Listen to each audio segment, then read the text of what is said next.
من كام يوم كان في زميلة عزيزة حاطة ستوري بتقول: أنت لا تحل المشاكل بالتفكير، أنت تخلقها بالتفكير.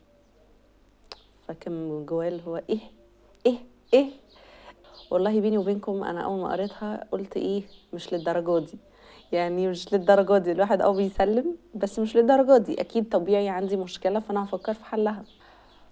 بس الحقيقة حصل موقفين بعد ما قرأت الستوري دي واحتفظت بيها عندي، لأنها كانت بالنسبة لي يعني ثورة كده. الموقف الأول كان عندي مشكلة في بشرتي، والمشكلة دي كانت مكنتش لاقيه لها حل، مكنتش عارفة هي يعني سببها وممكن أعالجها ازاي.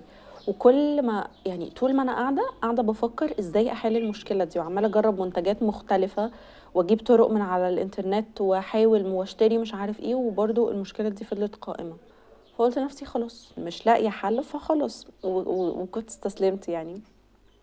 فقلت نزلت بقى بعدها قعدت مع بنت اختي وقعدنا شفنا حلقه من حاجه كده، وفجاه لقيت كيس فيه كريم معين تحفة تحفة تحفة في حل المشكلة دي. وفعلا قمت استخدمته ولقيت انه المشكلة بدأت تتحل، مش completely طبعا بس بدأت تتحل.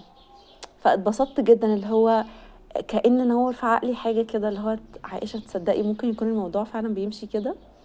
فدي كانت حاجة ظريفة وشلتها جوايا عشان أبني عليها بعد كده لما عقلي يصمم إن هو يلاقي حلول للمشاكل اللي موجودة. بعدها بكام يوم في سكرابر كده بتاعت الرجل، كنت عمالة ادور عليها وما كنتش لاقياها بقالي حبة. كنت عمالة ادور واسأل اخواتي طب حد خدها، طب كلهم قالوا لي لا احنا ما خدناش اي حاجة. افتكرت بقى الموقف الاولاني انه عائشة ماذا لو بطلتي تدوري وبطلتي تفكري. ويا للمفاجأة هو ده اللي حصل فعلا. انت دلوقتي نضفي واعملي احسن ما عندك في التنظيف وركزي في الحاجة اللي بتعمليها، والسكرابر دي هتظهر لوحدها. وبجد انا داخله اودي هدوم اوضه ماما لقيت السكرابر متعلقه. ازاي انا ما شفتهاش معرفش، ازاي انا ما دورتش في المكان ده معرفش، مع انه متوقع جدا.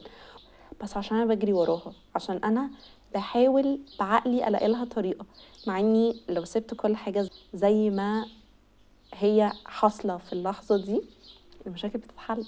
فلما لقيتها بقى ضحكت قوي، اللي هو واو، المشاكل بجد طلعت ما بتتحلش بالتفكير، بتتحل بان انا فعلا اسيبها، وان انا اسيبها بوعي وانا عارفه انها هتيجي لوحدها او ربنا هيجيبها، مش الطريقه اللي انا بفكر بيها اللي هتجيبها.